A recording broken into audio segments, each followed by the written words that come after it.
Gratitude, and also the gratitude of all South Africans for the steadfast support that you have all shown throughout South Africa's G20 presidency.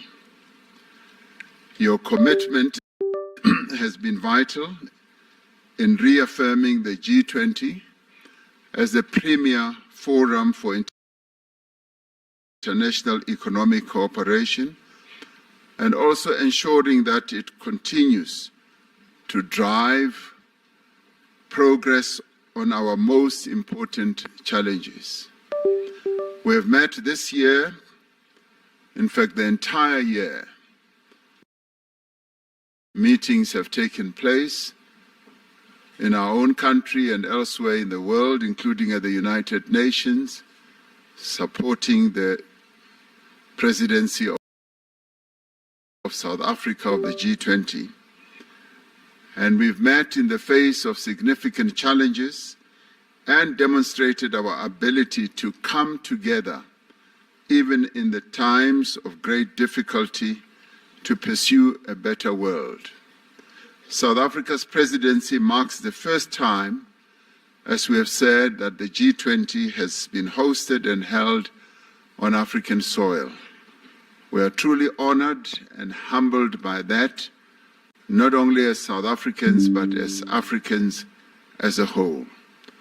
Recognizing the importance of this milestone, we have sought to place Africa's growth and development interests at the heart of the G20's agenda.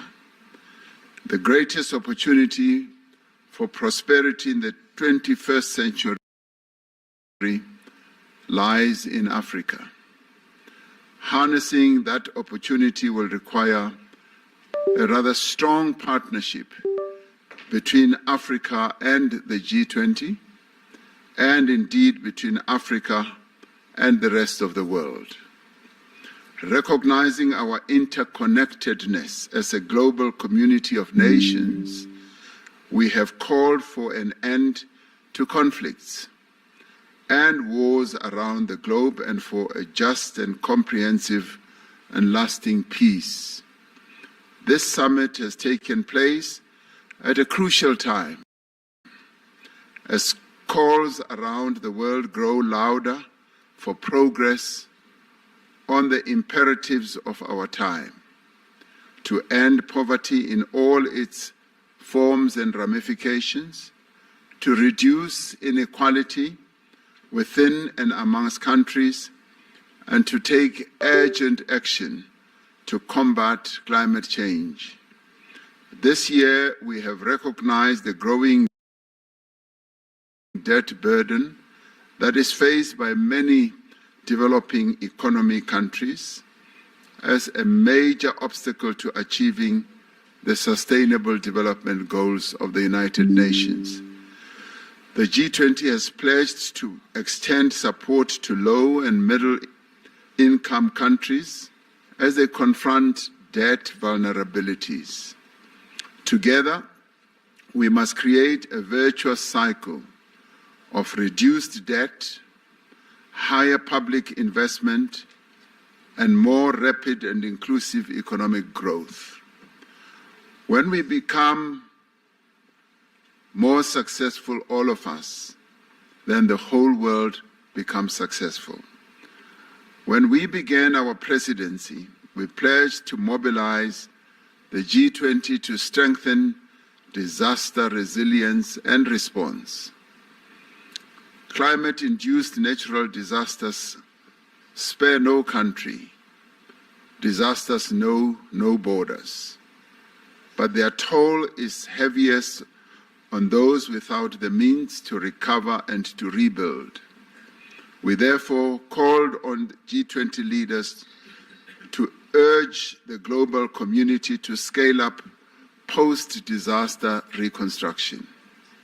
In this regard, South Africa introduced the high-level voluntary principles for investing in disaster risk reduction and encouraged international collaboration to strengthen investment in preventing and responding to disasters. We've made progress in mobilizing finance for a just energy transition. Climate change touches every nation, but it impacts on everyone unevenly. That is why we have together pledged to increase the quality and the quantity of climate finance to developing economies, to strengthen multilateral development banks,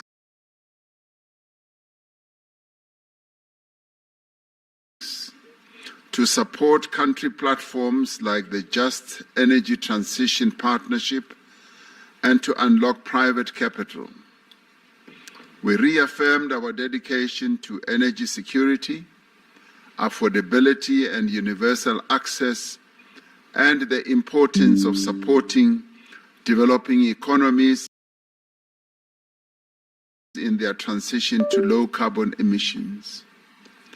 We recognize the need for deep, rapid, and sustained reductions in greenhouse gas emissions and the need to substantially scale up investment and climate finance from all sources.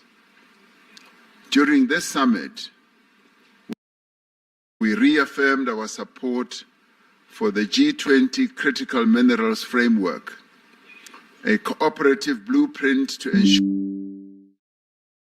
that critical minerals resources drive prosperity and sustainable development across the globe. Our presidency coincided with the end of the first cycle of the G20 presidencies.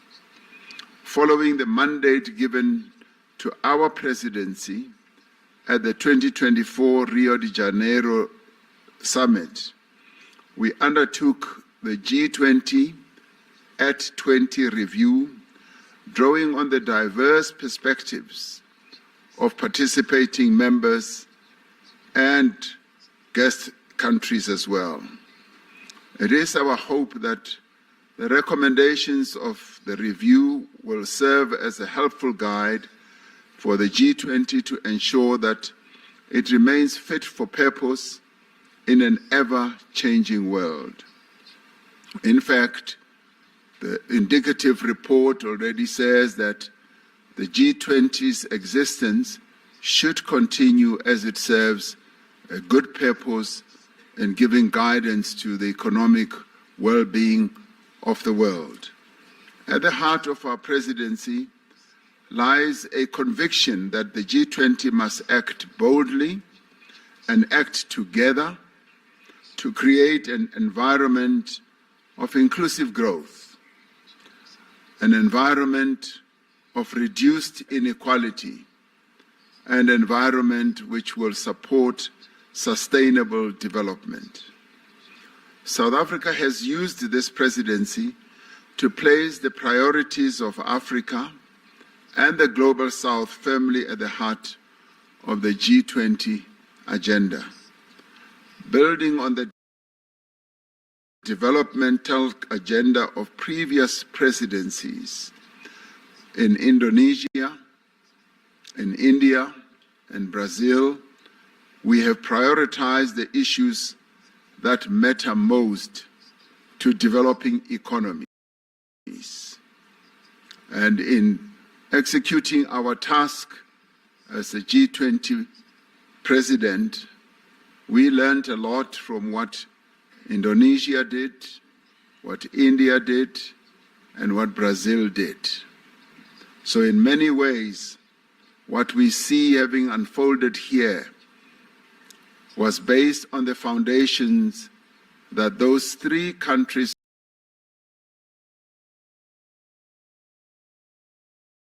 of the Global South put in place. The G20 South Africa Summit Leaders' Declaration is more than words. It is a commitment to concrete actions that will improve the lives of people in every part of the world. Our agreement on a declaration during this summit demonstrates the value of the G20 as a forum that can facilitate joint action on issues of shared concern. Shared concern not only for the leaders, but shared concern for the peoples of the world.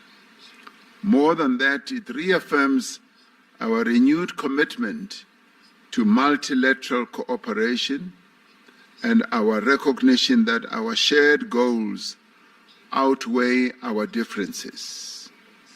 Together, we must accelerate progress towards the 2030 Sustainable Development Goals of the United Nations and the Pact for the Future.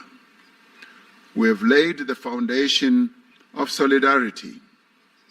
Now we must build the walls of justice and the roof of prosperity. Let us move forward together, demonstrating to the world that we do have the capacity to confront and overcome the world's challenges. Through partnerships across society and by remembering our common humanity, we can create a more secure, a more just, and a more prosperous world. And together, we can ensure that no one is left behind. I now say that this gavel of this G20 summit formally closes this summit and now moves on to the next president of the G20, which is the United States, where we shall see each other again next year. The summit is therefore closed.